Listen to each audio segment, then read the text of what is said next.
The mountains have always inspired me with a sense of freedom, and I guess a sense of hope as well, as hokey as that sounds these days. But it's a place I like to be. So here I am a couple weeks after leaving the job at Dairyfield, and everybody I run into that knows me is always like, what are you gonna do? What are you gonna do? Well, here I am.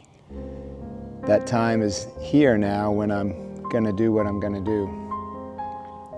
And it's a really good question. I'll tell you how I feel. Right now I feel impatient.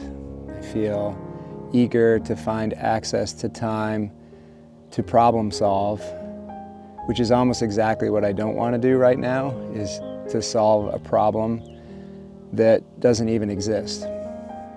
But it's the discomfort that I feel with being in this state of transition, not retiring, not wondering what I'm going to do with my time in terms of like how am I going to fill the time up, but wondering what I'm going to do with my life to get to what I've described as that best version of myself and get out and be living my best days. So again, I like to come to the mountains. This is on the sort of shoulder of Cathedral Ledge, overlooking Whitehorse Ledge. I can see some climbers down there at the base of the cliff getting ready to ascend. Not sure what route they're on, but it's a very slabby piece of climbing over there. And I'm impatient, and I am discovering about myself that the impatience inspires me to freeze up a little bit. I don't like the impatience. I don't like the uncertainty. It makes me feel vulnerable. And with the vulnerability, I want to shift into problem-solving mode or actually avoidance.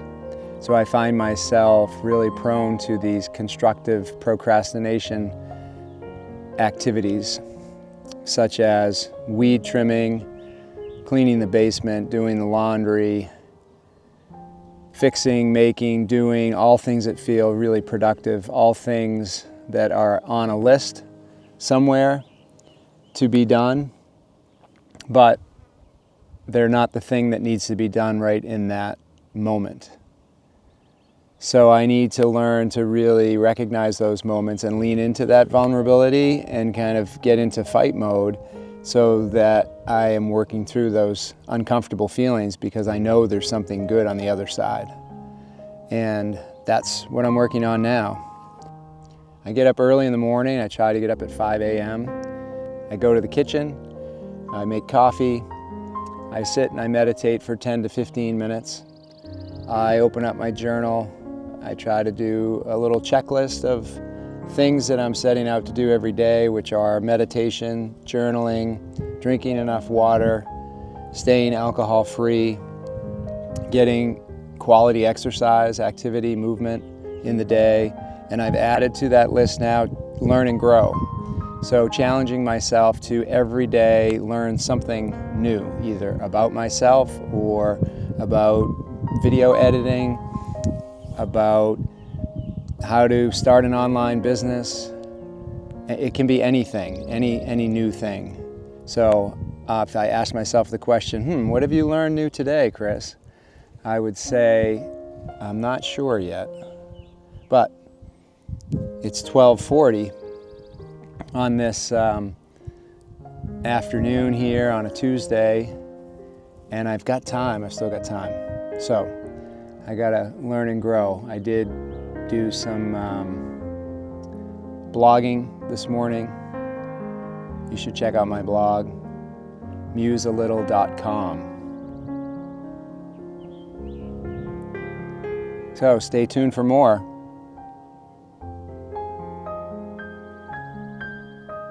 All right, this is what I'm looking at. You can see this over my shoulder. That's Whitehorse Ledge there.